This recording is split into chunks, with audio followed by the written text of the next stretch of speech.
Courage to Change, October 12th. I needed my husband to get sober so that we could live happily ever after, because I couldn't face the ugly disease that overshadowed every aspect of our relationship, and I couldn't face the emptiness I felt in my own life. Ugh. It was so much nicer to think of a future of bliss. If only he'd change. In Al-Anon, I had to unlearn a lot of romantic nonsense in order to find a satisfying life in the here and now. When my husband and I separated, my fantasies crashed, but with the support of the program, I learned to look to myself for happiness and to my own real life for enrichment. 2 years later, when my husband and I reunited, I had to unlearn a new illusion, this time about recovery. My idea of health was now based on living alone. I had to learn to find a balance between taking care of myself and being there for my partner. I had to learn to love again. Today's reminder: recovery can involve as much unlearning as learning. My security cannot be based on learning the rules, because once I truly learn them, they change.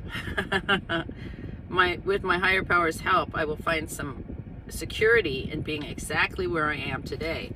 Well, I like that. You know, there's a lot of that nonsense going around in my head. Coulda, woulda, shoulda, expectations. I blame the fairy tales of my childhood. I blame the television shows. You know, I have to live in the present moment. I have to be right here, and I have to be let go of my ideas. I have to. That's the hardest part. That is really the hardest part about what I think my kids should be, what I think my life should be. I have to do that every day. I live a very unusual life. You know, to be honest, I have, as most of you know, I have a child who's sick, and I support her financially. I don't make enough to support us both. So I pretty much am a nomad. I don't have my own home right now. I actually live where I work, and I move around, and I'm very transient. And if you ever ask me, I'm such a homebody, and I love being home. I love plants, I love flowers, I love gardening, I love baking, I love homemaking. I am a little Karen at home person, right? And so if you ask me if I'd ever be able to do that, I'd say no. But because of my daughter, I could do anything for her, right? So it's not forever, but I had to give up my ideas of what my life should be. I thought I'd be married. I thought I'd have a rich husband. I don't know what I thought.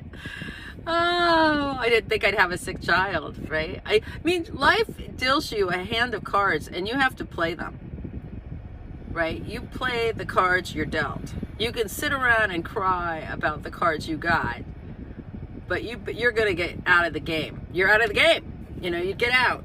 So I picked up my cards and I play them, and I'm happy. And I'm happy wherever I'm at, and I still get to do flowers at other people's homes for them. And I still get to garden other people's gardens for them, right? I get to cook for other people in their homes for them and their friends, right? I'm single, and I have a daughter that I have a ton of hope for, right? I'm hopeful for the future for her, that things will change. And I help a lot of people. You know, I mean, it's just different than I thought. But I had to let go of that idea. That real frickin' Norman Rockwell bullshit. Not for me. Not this time around. So I get the reading, and I like the reading, and I guess play the cards you're dealt. Okay? Love you.